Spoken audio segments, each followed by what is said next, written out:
Partons maintenant à Orange, en région Provence-Alpes-Côte d'Azur. C'est dans cette cité des princes aux accents de soleil que se niche l'un des monuments les mieux conservés au monde. Le théâtre antique d'Orange à la 5e place de votre classement. Édifié sous le règne de l'empereur Auguste au 1er siècle de notre ère, il est une démonstration grandiloquente et monumentale du savoir-faire, que dis-je, du brio architectural romain. Christophe est le directeur du lieu, le gardien de ces murs chargés d'histoire et de symboles. C'est un endroit magique, il est là depuis 2000 ans.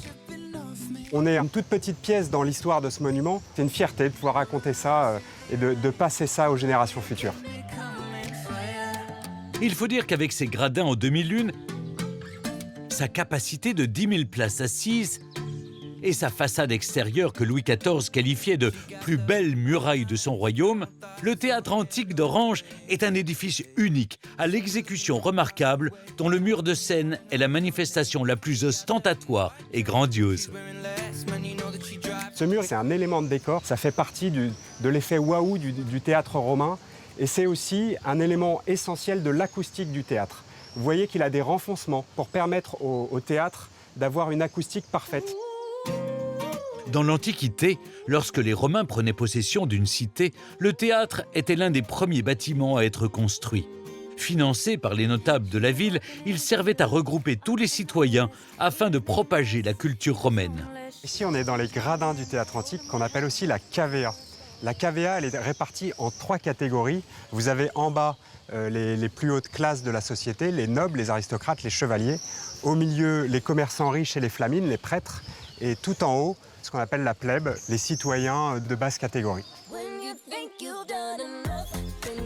Tout autour de ces gradins serpente une série de galeries que l'on appelle vomitoires et qui permettaient à l'époque à chaque catégorie sociale d'accéder à sa place sans jamais se croiser.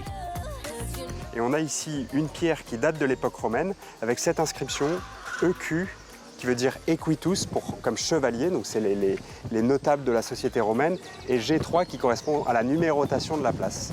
Véritable miroir de la société, le théâtre est accessible et gratuit pour tous. Il participe ainsi à véhiculer un idéal, des croyances et un art de vivre à la romaine. Au théâtre, on raconte l'histoire de la mythologie, on raconte l'histoire des dieux, on rigole des dieux. Ça permet de transmettre en fait cette croyance romaine. Donc cette dimension religieuse de transmission du sacré, elle est fondamentale. Pour exalter le sacré et célébrer le beau, les architectes romains avaient tapissé le mur de scène de marbre coloré, de colonnes monumentales et de bas-reliefs sculptés. Fermé au IVe siècle, puis délaissé, pillé et oublié, le théâtre abrite au XVIe siècle des habitations dont on devine encore les traces sur la pierre. On voit ici les emplacements, par exemple, d'une poutre de charpente de maison. Donc on en voit partout sur le mur, des maisons qui sont installées ici contre le mur, à l'intérieur du mur, et partout dans le théâtre et dans la cavea. Le théâtre antique d'Orange est un véritable survivant qui a su s'adapter et se réinventer. À la Révolution française, on installe même une prison dans ses entrailles, entre la façade et le mur de scène. Ce n'est qu'au XIXe siècle, porté par la détermination de Prosper Mérimée, qui est alors inspecteur général des monuments historiques, que le théâtre antique est entièrement restauré. Il retrouve sa fonction initiale et quelques éléments de son décor, comme les colonnes en marbre, la statue d'Auguste, fièrement postée à 30 mètres du sol. Cette statue qui fait plus de 3 mètres de haut, qui est en fait une statue reconstituée à partir de morceaux qu'on a trouvés au pied du mur lors des restaurations du XIXe siècle. Donc l'empereur romain est ici un peu comme protecteur de la cité, des spectateurs. Et il faut savoir que quand on changeait d'empereur, on changeait juste la tête de la statue pour changer son visage. Chaque été, pour honorer les origines du monument, des visites théâtralisées, ludiques et pédagogiques plongent le visiteur dans la Rome des magistrats, des esclaves, des gladiateurs et autres personnages antiques. Nous allons faire une tragédie magnifique et spectaculaire. Et c'est avec enthousiasme que Claude, Julien et Kevin, comédiens passionnés, entraînent le public 2000 ans en arrière. Vêtu d'or et de pourpre. Bonjour, Vous êtes magnifique. Alors là, c'est un vêtement composé d'une tunique, là en lin. S'ajoute à ça le soubligaculum, qui est une forme de sous-vêtement. Là, on a en fait un personnage d'édile. Donc un édile, c'est un magistrat. Il va porter une toge, un symbole de pouvoir. Et puis surtout, son vêtement, là, est teint avec des couleurs, donc en plus du rouge, ce qui montre que c'est un personnage qui est puissant, ou en tout cas qui a beaucoup de moyens. En réalité, Sous le règne d'Auguste, des spectacles étaient donnés toute la journée. Des comédies, des tragédies, mais aussi du mime et de la pantomime. la pantomime, c'est un art qui est très réputé dans le monde romain. Le comédien est seul sur scène. C'est une sorte de one-man show. C'est ça, c'est ça. Et les plus grands comédiens, en fait, sont souvent des pantomimes. Le pantomime est muet, alors que le mime est parlant. Attentifs et amusés, les visiteurs sont largement conquis. On a bien apprécié la pièce. En plus, c'était très didactique. On a appris beaucoup de choses. À venir visiter, ça vaut vraiment la peine, franchement. Oui, à revenir certainement. Mais c'est à la tombée du jour que le théâtre retrouve son effervescence d'antan. Sur scène, les plus grands noms du chant lyrique se succèdent depuis 1869 dans le cadre du Festival des Chorégies d'Orange. Et cela fait près de 20 ans que Roberto Alagna, le célèbre ténor franco-italien, s'y produit. Il y a une belle ambiance déjà, les gens commencent à entrer. C'est un théâtre magnifique. Bon, on l'aura compris. Pour Roberto, c'est sûr... C'est mon monument préféré parce qu'il y a quelque chose de mystique ici. Combien de choses ces murs ont pu voir? Si vous approchez, vous les touchez, vous allez voir, il y a une sorte de vibration. Quand vous pensez qu'il y a des mains humaines, plus de 2000 ans en arrière, qui sont venues et qui ont posé ce bloc-là que je touche, c'est incroyable de penser que tout ça, ça tient debout. Et pourtant, il n'y a pas de ciment, il n'y a pas de mortier, il n'y a rien. Ce sont des pierres posées les unes sur les autres. C'est formidable. Vive les artistes et vive l'opéra.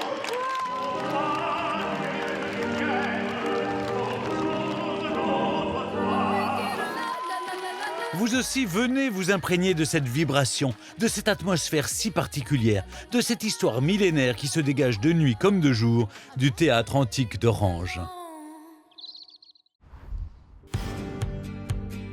C'est un bond de quelques siècles dans le temps que je vous invite à faire avec cette impressionnante forteresse suspendue entre le Moyen-Âge et le 19e siècle, le château de Pierrefonds.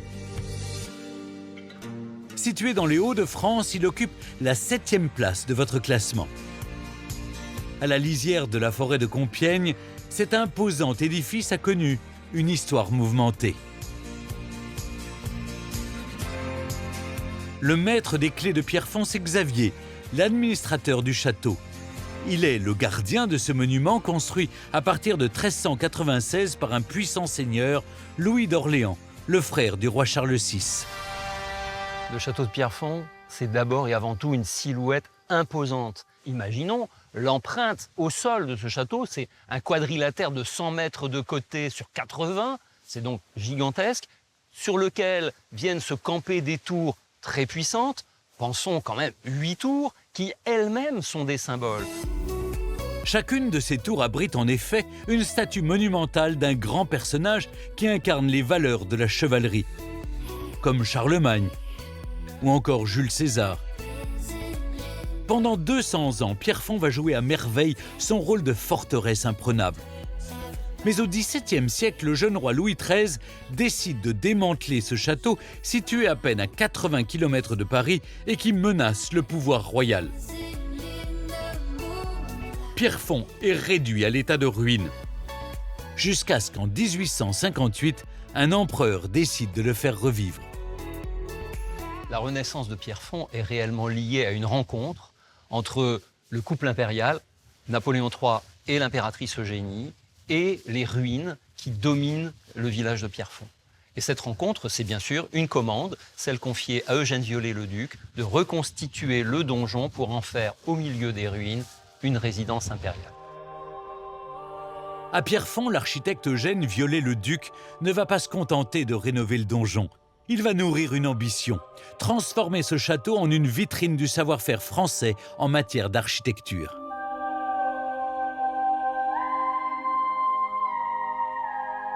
Une fois que l'on a franchi l'unique portail du château de Pierrefonds, le contraste entre cet énorme château médiéval vu de l'extérieur s'exprime avec le charme de la Renaissance et de cette ambiance très différente qui est bien celle d'une résidence seigneuriale confortable, sauf qu'il faut imaginer que Eugène Viollet-le-Duc réussit assez vite à convaincre l'empereur qu'une résidence impériale sans avoir une aile dédiée aux invités et à la cour, c'est en quelque sorte un peu absurde. L'empereur va donc donner carte blanche à Eugène Viollet-le-Duc pour réinventer intégralement le château de Pierrefonds. Eugène Viollet-le-Duc avait, comme ses contemporains, la passion du Moyen-Âge. À partir de la fin des années 1830, il participe à un vaste mouvement de restauration du patrimoine médiéval français. De nombreux édifices vont ainsi être rénovés, notamment le Mont-Saint-Michel ou encore la cité de Carcassonne. C'est aussi Viollet-le-Duc qui construira la fameuse flèche de la cathédrale Notre-Dame de Paris, détruite hélas dans l'incendie d'avril 2019. En homme de son temps, l'architecte utilise des techniques de construction résolument modernes. Ainsi, les charpentes ne sont pas en bois, mais en métal riveté, assemblé façon mécano géant. Une technique qu'il applique aussi à l'immense voûte en forme de bateau inversé de la salle des Preuses, qui culmine à 12 mètres de haut. C'est la plus belle pièce du château, avec ses 52 mètres de long sur 9 mètres et demi de large. Alors la salle des Preuses, c'est incontestablement le morceau de bravoure du château de Pierrefonds, la grande salle dans laquelle on imagine les bals du Second Empire. On pourrait imaginer que l'évocation des Preuses soit un signe de modernité. Non, on est plutôt, là encore, en face d'un clin d'œil rendu au Moyen-Âge, puisqu'il s'agit ici d'évoquer l'amour courtois. Derrière ces figures de reines légendaires et de grandes figures venues du lointain, en réalité, c'est l'impératrice Eugénie au centre et les dames du palais, celles qui l'accompagnent, y compris sa lectrice, Madame Carrette, la seule qui ne porte pas de couronne. Les références à Eugénie sont d'ailleurs présentes un peu partout à Pierrefonds. L'impératrice a voulu faire de ce château une demeure moderne et confortable, équipée par exemple du chauffage central. En témoigne cet énorme calorifère qui servait à chauffer les appartements impériaux. La chambre de l'impératrice est un joyau magnifiquement décoré dont elle n'a malheureusement jamais pu profiter.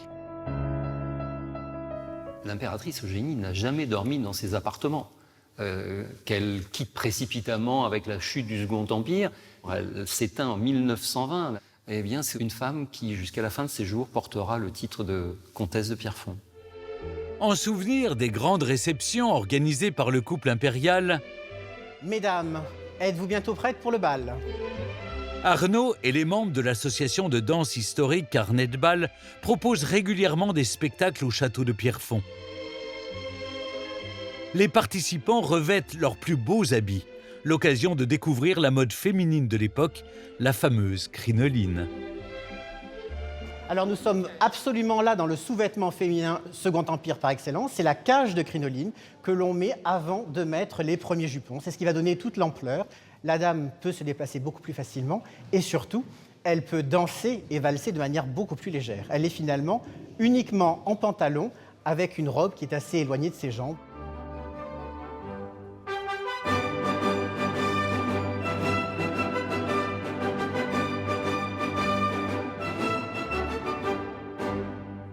C'est sur ces quelques pas de danse que s'achève notre visite de Pierrefonds, un château qui résume à lui seul 5 siècles de notre histoire architecturale et culturelle.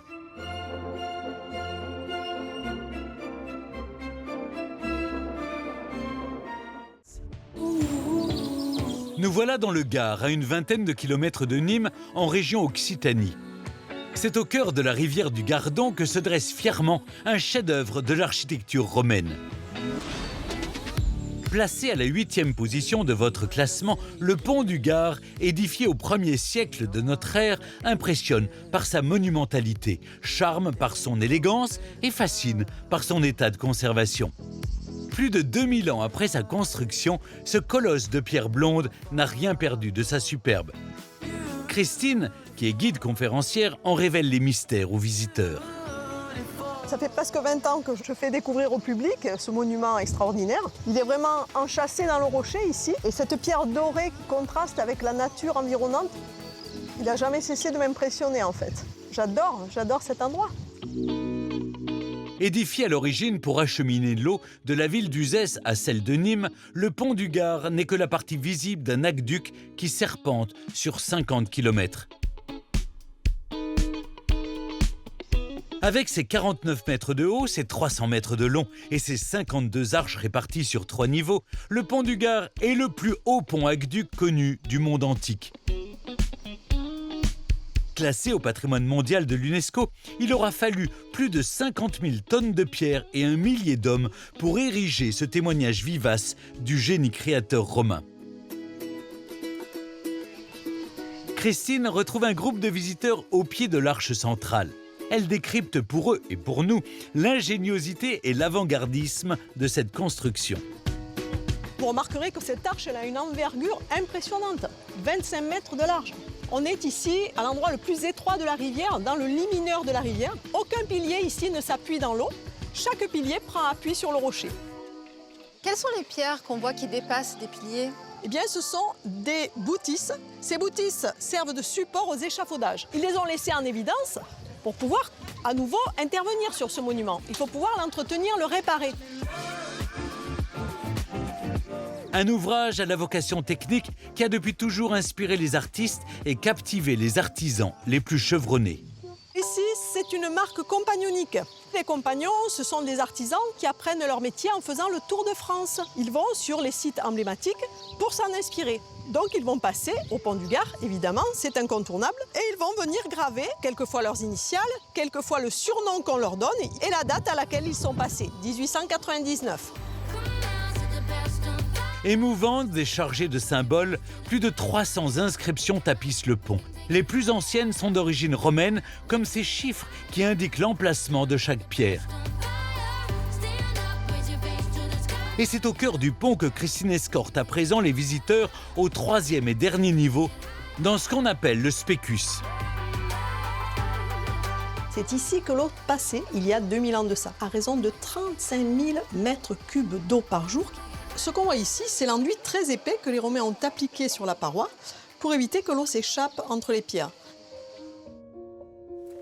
Plongé dans la pénombre, éclairé ici et là par des percées de soleil, l'atmosphère mystérieuse de ce conduit millénaire fascine les visiteurs. Le fait que même après 2000 ans, on peut marcher là où l'eau passait avant, c'est fou, c'est incroyable je trouve. On se sent petit par rapport à tout ça. Et au bout du tunnel, comme toujours, la lumière et une vue époustouflante sur les eaux claires du Gardon. Pour compléter la visite et découvrir les secrets des ingénieurs romains, vous pouvez vous rendre au musée qui se trouve à 5 minutes à pied du pont. Vous y trouverez des maquettes, des plans, des cartes, mais aussi des reproductions à taille réelle. Vous y verrez aussi des détails cachés comme une copie du lièvre du pont du Gard sculpté sur un pilier du second niveau qui serait la représentation d'un phallus censé, selon les croyances romaines, protéger l'ouvrage du mauvais œil. Pour construire l'aqueduc de Nîmes, dont le pont du Gard est la partie la plus visible et remarquable, les ingénieurs romains ont dû relever un défi de taille, traverser la Garrigue et ses reliefs. Une aventure mise en avant dans Mémoires de Garrigue, un parcours sur 15 hectares de végétation tracé par Véronique, botaniste passionnée par ce territoire. L'histoire du paysage autour du pont du Gard, c'est l'histoire des ingénieux locaux, alors que le pont lui-même, c'est l'histoire des ingénieurs romains. Et ce qui est intéressant, c'est ce rapport-là entre l'aqueduc, justement, et le paysage autour.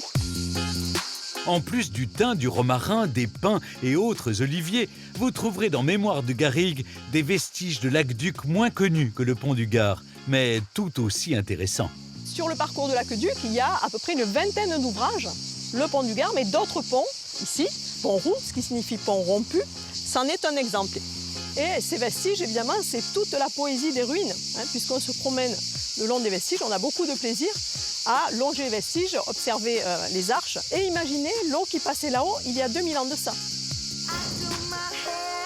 Construction utilitaire aux origines, le pont du Gard est aujourd'hui un monument œuvre d'art, mais aussi un lieu de vie. Regarde, qu'est-ce qu'on voit là-bas? Qu'est-ce que c'est ça? C'est le pont du Gard de mamie? Moi j'adore Évidemment, venir en famille avec mon petit-fils Nathan pour profiter du bord de l'eau. On aimerait lui transmettre ce goût de la nature et puis de l'authenticité. C'est le plus bel endroit au monde. On est chanceux, on est chanceux. Accessible toute l'année, le Pont du Gard et son cadre idyllique sont à découvrir absolument. Ce dôme un peu mystérieux qui s'élève au cœur de la ville de Chambéry, en Auvergne-Rhône-Alpes, abrite un monument historique hors du commun, la rotonde ferroviaire qui occupe la 9e place du classement. Avec sa charpente en fer exceptionnelle, elle constitue un fleuron de l'architecture industrielle de la Savoie et fut construite au début du XXe siècle pour assurer le remisage des locomotives. Il s'agit de la plus grande structure de cette nature jamais édifiée en France et la seule rotonde encore en activité aujourd'hui. Plus d'un siècle après sa construction, elle abrite toujours une partie des activités de la SNCF, mais elle est aussi ouverte au grand public pour des visites guidées. Vous avez une vue sur tout le bâtiment. On a 9500 mètres carrés et au-dessus de nous, la toiture a une superficie de 15 000 mètres carrés. Sylvie est guide conférencière pour la ville de Chambéry. De tous les lieux qu'elle fait visiter, la rotonde est assurément son monument préféré dont elle parle avec gourmandise. La première fois que je suis arrivée à Chambéry, je me suis dit mais c'est une énorme brioche. Et c'est vrai que ça m'a toujours amusée de voir ce bâtiment avec cette premier étage, ce petit chapeau au-dessus, comme une brioche parisienne. Ce que j'apprécie beaucoup dans ce monument, ce que je dis toujours, c'est le contraste entre l'extérieur et l'intérieur. Le bâtiment assez massif qu'on a depuis l'extérieur, et puis la légèreté et le volume qu'on a ici. Pour comprendre l'histoire de cette grosse brioche, comme l'appelle Sylvie, il faut sortir de la partie réservée aux visites guidées pour rejoindre la zone exploitée par la SNCF. Une expérience qui se mérite. Voilà, pas trop élégant, mais pratique et en toute sécurité, je peux me promener sous la rotonde. La rotonde qui se déploie au-dessus de nos têtes a déjà plus d'un siècle. Construite entre 1906 et 1910 par la compagnie de chemin de fer Paris-Lyon-Méditerranée, elle répond à l'époque à l'intensification du trafic ferroviaire dans la région et doit permettre de stationner la centaine de locomotives exploitées à Chambéry. Son édification est un véritable petit exploit. Construite sur une nappe phréatique, elle s'appuie sur 3118 pilotis en bois. Mais la prouesse technique est aussi dans les airs. L'utilisation du fer donne une impression de grande légèreté, alors que le bâtiment pèse en réalité 900 tonnes, l'équivalent de 10 locomotives. Il repose en partie sur 18 arcs métalliques. Ces grands arcs sont riftés sur des piliers métalliques et au sol, l'emprise est très faible, c'est 40 cm sur 20. Alors que si vous aviez eu ça construit en pierre, on aurait eu des piliers beaucoup plus massifs. On est dans un lieu technique, on veut avoir le moins d'emprise au sol pour faire circuler les trains. Autre particularité de cette charpente, elle est articulée, ce qui permet de compenser la dilatation et la rétraction du fer lorsque la température varie. Ce pilier ne repose pas directement sur cette partie basse, on pourrait la soulever. C'est grâce à cette partie-là qu'on peut avoir une légère, très très légère flexion de ce pilier et éviter la rigidité qui ferait que le bâtiment pourrait s'écrouler. Pendant un siècle, la rotonde ferroviaire va vivre de nombreux rebondissements et échapper plusieurs fois à la destruction. En 1944, alors que le domaine ferroviaire de Chambéry est bombardé, 2 obus tombent sur la coupole. Miraculeusement, la structure est épargnée. 32 ans plus tard, au milieu des années 70, son état de corrosion est tel qu'on envisage de la démolir. Mais des cheminots se mobilisent et réussissent à sauver leur lieu de travail. En 1984, la rotonde est inscrite au registre des monuments historiques, la préservant ainsi de toute nouvelle tentative de démantèlement. Elle a fait l'objet d'une vaste opération de rénovation dans les années 2000. La rotonde abrite encore de magnifiques machines qui témoignent de l'activité ferroviaire passée. Ces engins ont été rénovés par les membres de l'Association pour la préservation du matériel ferroviaire savoyard. Ils répondent au doux nom de CC 6558 ou CC 7102. Mais la star de la rotonde, c'est elle, la 2CC2. François et Pierre sont membres de l'association et ont tous les deux une tendresse particulière pour cette vieille dame de 92 ans. La 2CC2 est une locomotive mythique construite en 1929 et lorsqu'elle a été mise en service, c'était la locomotive la plus puissante du monde en un seul bloc. Elle roulait à 130 km/h. Et bien, cette locomotive a circulé, Pierre, tu vas nous dire la date exacte. Alors, elle a été retirée du service en février 1974. J'ai une petite affection pour elle parce que c'est la locomotive avec laquelle j'ai fait mon premier jour comme agent de conduite. Une autre voiture encore plus étonnante a elle aussi été restaurée par l'association. Un wagon cinéma qui permettait dans les années 70 de se distraire pendant les longs trajets.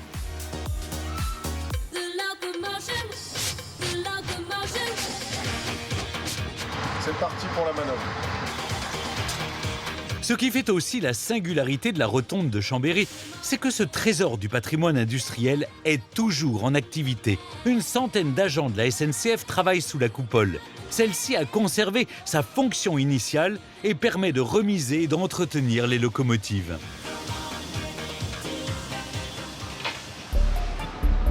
Damien est le responsable du site de maintenance de Chambéry. C'est lui qui a la charge de ce gigantesque garage pour locomotives. Cette rotonde, elle a en son centre une plaque tournante qui nous permet de desservir au total 36 voies rayonnantes. Donc à savoir que chacune de ces 36 voies nous permet de garer jusqu'à 2 locomotives. Ici, les locomotives viennent se faire bichonner. Les agents de maintenance contrôlent leur état et leur fonctionnement. Manu est en train d'intervenir sur le contrôle d'un archet, qui est la pièce qui permet de capter l'électricité de la caténaire pour alimenter le train. On va appliquer cette graisse contact qui va permettre une bonne connexion entre la caténaire et l'archet. J'ai découvert la rotonde pendant une porte ouverte et c'est vrai que l'endroit m'a plu. Aujourd'hui, je suis assez fier de travailler dans un bel établissement comme la rotonde. La rotonde est ouverte à la visite toute l'année, alors n'hésitez pas à faire une halte à Chambéry pour y admirer ce petit bijou de l'architecture industrielle.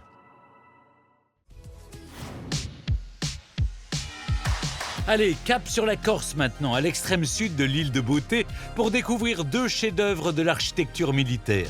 La citadelle de Bonifacio et l'escalier du roi d'Aragon, que vous avez placé à la 13e position du classement. Réputée imprenable, la citadelle impressionne par son ampleur et son élégance dépouillée. Perchée au sommet de la falaise, elle surplombe la mer et l'escalier du roi d'Aragon creusé à même la roche. Pour Philippe, qui enseigne l'histoire et la géographie à Ajaccio, ces édifices sont un témoignage vivace du génie défensif des Génois qui ont dominé l'île du XIIIe au XVIIIe siècle. D'ici, on saisit tout l'intérêt du site de Bonifacio et de sa citadelle, puisqu'on a ces grandes falaises, et sur ces falaises, les fortifications qui ont été érigées ici par les Génois. La citadelle de Bonifacio, du fait de son emplacement, peut être considérée comme un verrou au cœur de la Méditerranée. Idéalement placé au carrefour des échanges commerciaux entre l'Italie et l'Espagne, Bonifacio est une place forte largement convoitée. Bâtie à partir du XIIe siècle, cette citadelle a dû résister à de nombreuses tentatives d'invasion. L'une des plus célèbres a été menée par le roi d'Aragon qui donne son nom à cet incroyable escalier niché dans la roche. Le siège de Bonifacio par le roi d'Aragon a lieu en 1420. Donc le roi d'Aragon, qui est déjà roi de Sardaigne, veut conquérir la Corse et il attaque Bonifacio, qui est la dernière place forte tenue par les Génois. La légende raconte que les soldats du roi d'Aragon, tenus en échec, auraient creusé cet escalier à main nue en une seule nuit. Mais la réalité est tout autre. En fait, l'escalier n'est pas l'escalier du roi d'Aragon, mais c'est l'escalier à cause du roi d'Aragon. Parce que l'escalier a été fait en 1480, au cas où la ville serait complètement encerclée, comme ça avait été le cas au moment du siège de 1420. Ce n'est donc que 60 ans plus tard que cet escalier haut de 65 mètres a vu le jour. Avec son inclinaison à 45 degrés et ses 187 marches, il est une prouesse architecturale pour l'époque. Un exploit technique qui fait aujourd'hui la joie des promeneurs. C'est vraiment un endroit à visiter, c'était magnifique le paysage. J'aime bien l'escalier du roi d'Aragon. À la descente, c'était plutôt facile. Et à la montée, c'était plutôt physique, mais assez facile. Après cette vertigineuse ascension, vous pourrez admirer l'incontournable bastion de l'Étendard, édifié au XVe siècle pour renforcer la citadelle. Du haut de ses 25 mètres, il est le plus haut bastion de France.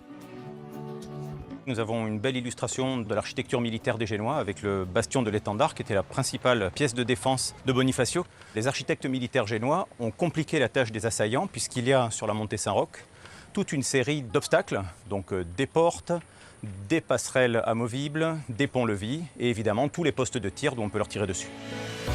Autre particularité du bastion, la porte de Gênes, qui fut pendant longtemps l'unique accès de la cité. Une ouverture que les ingénieurs militaires se sont appliqués à protéger. La caractéristique de cette porte, c'est qu'on ne peut pas tirer directement sur la porte puisqu'elle est protégée par ce renflement, ce qu'on appelle une oreille du bastion. Si par extraordinaire les assaillants arrivaient face à la porte, ils seraient bloqués par le pont-levis sur lequel nous sommes et par des meurtrières de tir qui sont de tous les côtés et qui les prendraient dans des tirs croisés, qui les empêcheraient d'entrer dans la citadelle. Au fil des siècles, les ingénieurs génois vont étoffer la citadelle de nombreux ajouts architecturaux. Ils répondent au progrès de l'artillerie avec une innovation majeure, ce qu'on appelle les fortifications bastionnées. Ce sont de grandes levées de terre protégées par des murailles de pierre capables de résister à l'impact des boulets de canon. Cette innovation va largement inspirer un certain Vauban. Le célèbre ingénieur du roi Louis XIV utilisera les fortifications bastionnées pour de nombreux édifices défensifs qu'il a bâtis au XVIIe siècle. Soumise aux attaques répétées, la ville de Bonifacio a dû s'adapter, apprendre à s'autosuffire pour résister en cas d'invasion. L'accès à l'eau potable est alors un enjeu majeur. Claire, chargée de la valorisation du patrimoine à Bonifacio, se plaît à se balader dans la ville sur les traces de ce passé. Si on regarde au-dessus de nos têtes, on voit des petits arcs-boutants. Finalement, ce n'est pas des petits arcs-boutants, mais c'est plus simplement des mini-gouttières qui permettaient de recueillir les eaux de pluie. Ces eaux étaient récupérées dans les citernes des bâtiments civils, dont la plus grande est en dessous de l'église Sainte-Marie majeure. Bâtie sur un plan en damier autour de cette église, la haute ville de Bonifacio pouvait accueillir jusqu'à 5000 habitants. Les maisons forteresses ne devaient pas dépasser la hauteur des murailles pour ne pas être exposées aux tirs. Elles sont encore aujourd'hui un témoignage de la fonction militaire de la cité. Ce qui fait la particularité en fait de ce quartier qu'on appelle la Contrada, c'est tout simplement que les immeubles sont très étroits. Et finalement, pour accéder au premier étage, ils avaient fait des escaliers assez pentus. Ces escaliers étaient autrefois en bois de genévrier. Et lorsqu'il y avait une menace au sein de la ville ou dans la ruelle, les habitants ôtaient cet escalier en bois, et ce qui faisait que l'édifice était protégé de toute invasion. Ingénieux, farouchement attachés à leur cité, les habitants de l'époque ont participé à préserver cette citadelle qui semble toujours aussi imprenable, près de 11 siècles après sa construction. Suspendus entre ciel et mer, l'escalier du roi d'Aragon et la citadelle de Bonifacio sont un trésor du patrimoine militaire que vous pouvez aussi admirer depuis la mer au cours d'une balade en bateau qui complétera à merveille votre visite.